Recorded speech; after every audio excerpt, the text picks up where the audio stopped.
Napapaisip naman si Marcos kung bakit handang kumitil ang mga sindikato ng napakaraming buhay para lang kay Dato Raman.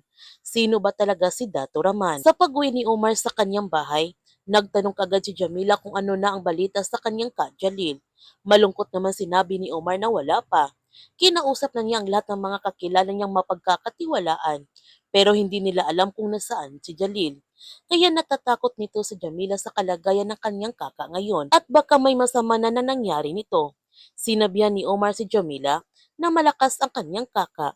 Manalig sila kay Ala. Naligtas si Jalil kung saan man ito naroroon. Pinuntahan naman ni Marcos ang kinaroonan ni Dato Raman para kausapin niya ito. At tinanong niya si Dato Raman kung sino ang kumuha sa kanya nung ililipat na siya dapat ng facility. Anong pakay nila sa kanya? Bakit hindi siya nito tinuluyan? Pero hindi naman sinagot ni Dato Raman ang lahat ng mga katanungan sa kanya ni Marcos. Sinabihan ni Marcos si Dato Raman na di ba gusto niyang umuwi. Sagutin lang niya ang kanyang mga tanong at siya mismo ang maghahatid sa kanya pa uwi. Nagtanong naman si Dato Raman saan siya uuwi. Sinunog nila ang kanilang mga tahanan. Pinapapatay nila na parang hayop ang kanyang mga kababaryo. Winasak nila ang tahimik nilang pamumuhay. Galit na sinabihan ni Marcos si Dato Raman na hindi nila ginusto ang nangyari. Hindi sila ang unang nagpaputok ng baril. Galit naman sinabihan ni Dato Raman si Marcos na sabihin niya ito sa mga bangkay na naiwan nila sa kanilang isla. Ang galit na sabi ni Marcos, maraming namatay sa isla nila. Oo, pero marami ring nasawi sa kanilang hanay para lang makuha siya. Bakit napakahalaga niya? Sino ba talaga siya? Pero hindi pa rin nagsalita nito si Dato Raman. Tikom pa rin ang kanyang bibig.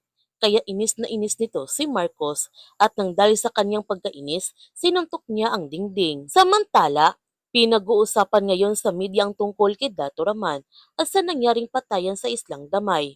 Maraming naniniwala na isang inosente si Dato Raman at sinisi nila ngayon si Marcos kung bakit maraming namatay na mga sibilyan sa Islang Damay. Dahil walang mapapala si Marcos sa kanyang pakikipag-usap kay Dato Raman, kaya lumabas na siya nito sa kulungan.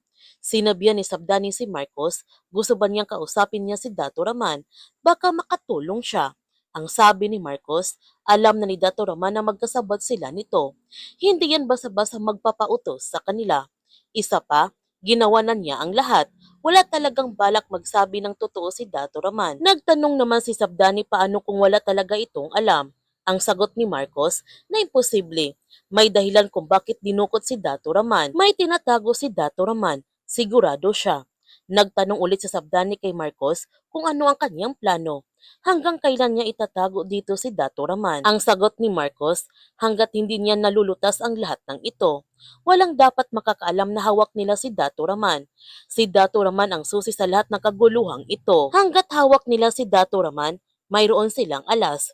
Natatakot naman si Sabdani sa kaligtasan ni Marcos dahil hindi nila alam kung sinong mga totoong kalaban at hindi ito titigil hanggat hindi nababawi si Dato Raman.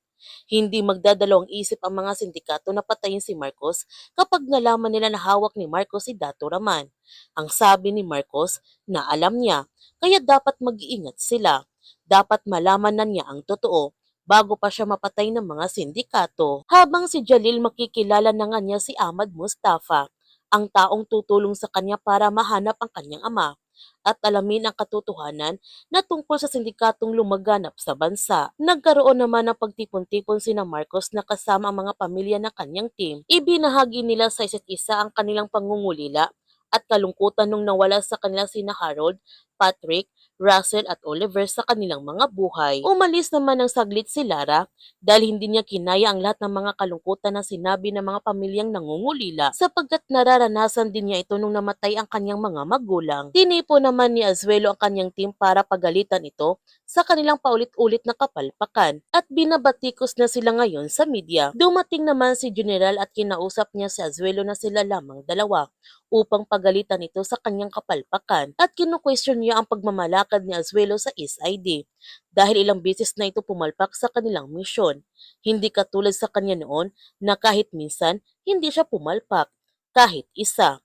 Ipinaalam niya kay Azuelo na mainit ang mga mata sa kanila ng Muslim affairs, kaya magpapadala ito ng isang tao dito para bantayan sila. Habang ang mga tauhan ni Felix, Pinapalabas na nila na si Dato Raman ang pumatay nila Vinloan at Kondisido upang magiging mas mainit na sa publiko si Dato Raman. Kaya huwag natin palalapasin ang kapanapanabik ng mga tagpo sa The Blood versus Duty.